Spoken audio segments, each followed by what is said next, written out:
is the Celebrity Afterlife Report podcast.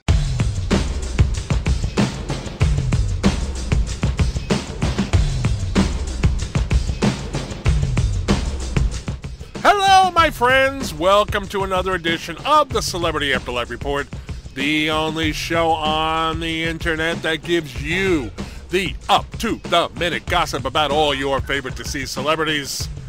I'm your host, the Celebrity Medium. Time to light this candle.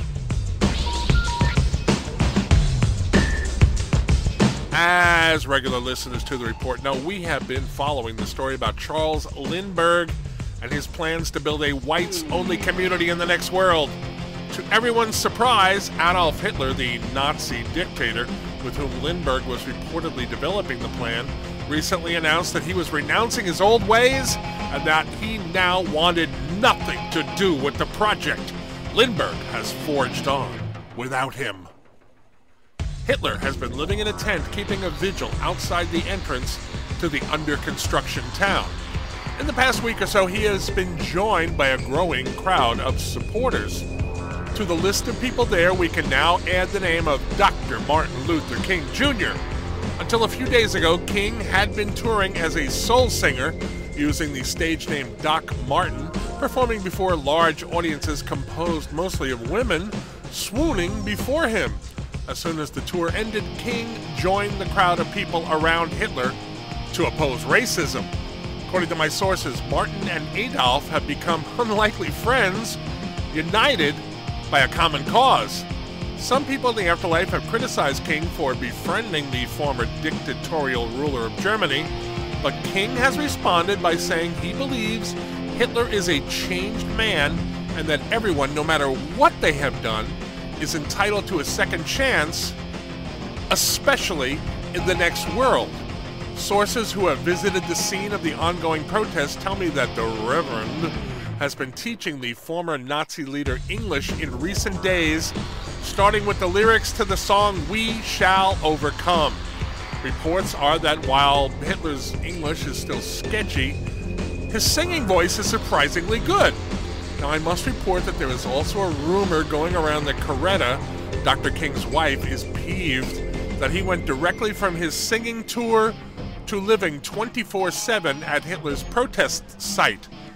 As we reported weeks ago, Mrs. King was reportedly not happy about stories she had heard about her husband carousing with groupies during his tour.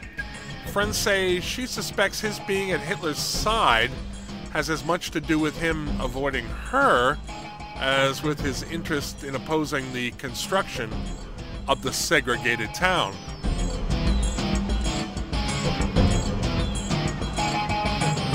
We have also been following the story about former U.S. Senator Ted Kennedy's decision to become an adult film actor in the afterlife.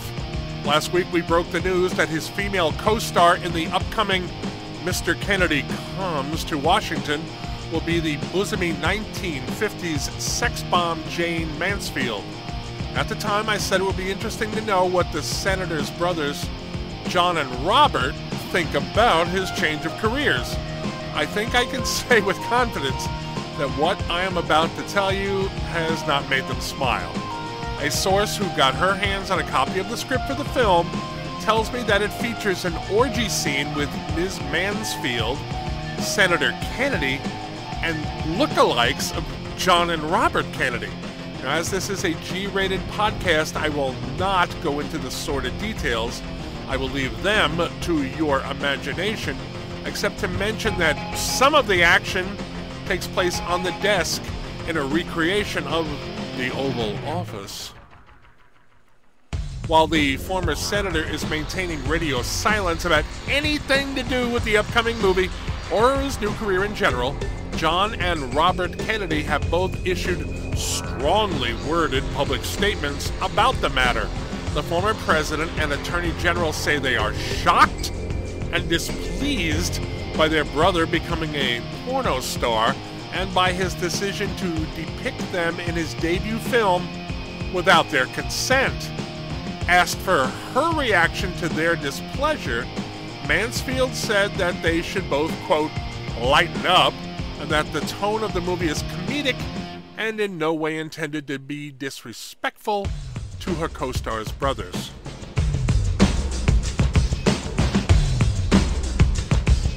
Jazz musician Ornette Coleman, actor Christopher Lee, and wrestler Dusty Rhodes all transitioned to the next world the other day. Each was a legend in his own field.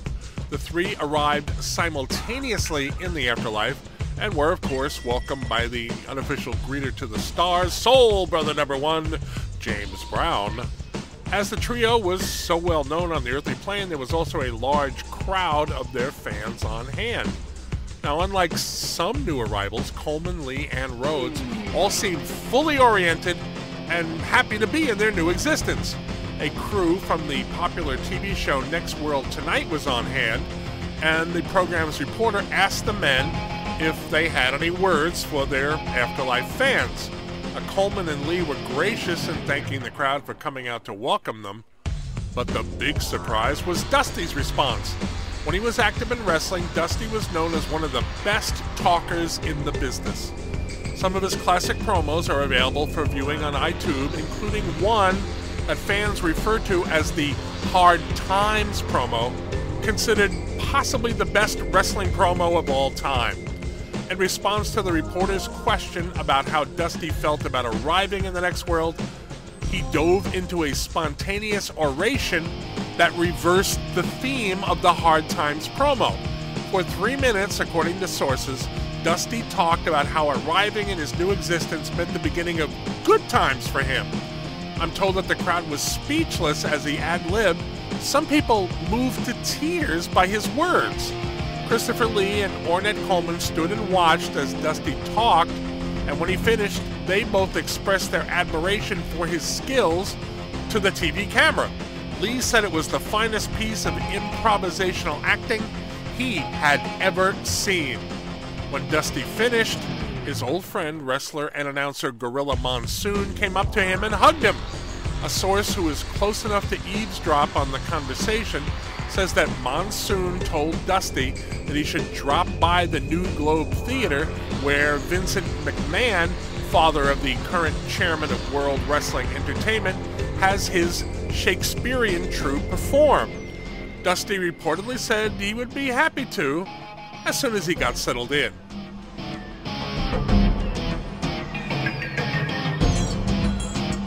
Lastly, it seems that the gentleman impersonating actor Abe Vigoda, who is still alive and well on the earthly plane, has doubled down on his deception. The man, whose real name is unknown, has been pretending to be the Godfather and Barney Miller star for a long time, going so far as to sign autographs and make personal appearances as Vigoda. After last week's confrontation with a reporter who tried to put him on the spot about his deception, you'd think the great imposter would back down. Nope. To the contrary, he's taken out a large ad in the newspaper run by former CBS anchorman Walter Cronkite, challenging anyone to definitively prove that he is not Abe Vigoda. In the ad, he says that if anyone can prove he is not who he claims to be, he will admit the fraud publicly and stop claiming to be the actor forever. So, there's that. This should be interesting.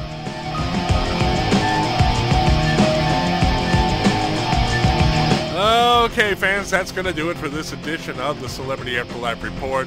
Please come back next week when I'll have another roundup of the latest up-to-the-minute gossip about all your favorite deceased celebrities.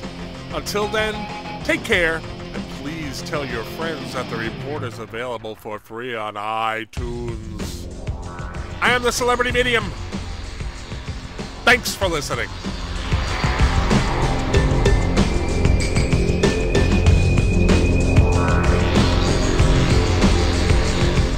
You've been listening to the Celebrity Afterlife Report podcast. To ask a question about your favorite deceased celebrity, call 818-3-MY-DREAM. 818-3-MY-DREAM. 818-369-3732.